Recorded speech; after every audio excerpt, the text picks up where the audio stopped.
It's hard to imagine thinking about vacation while planning your next gardening season, but that is exactly what we do.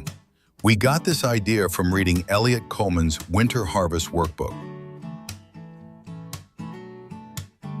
According to what I read, Eliot Coleman and his crew take a 6-week vacation just after Christmas, planting a cool season crop before leaving so they can pick right up on gardening when they return.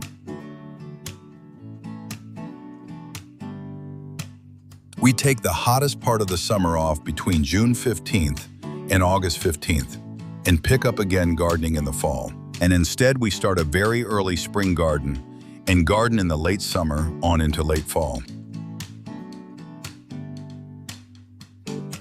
This opens up a number of opportunities that allow us to work in a more relaxed environment instead of cramming the garden into just a few short months in the heat of the summer.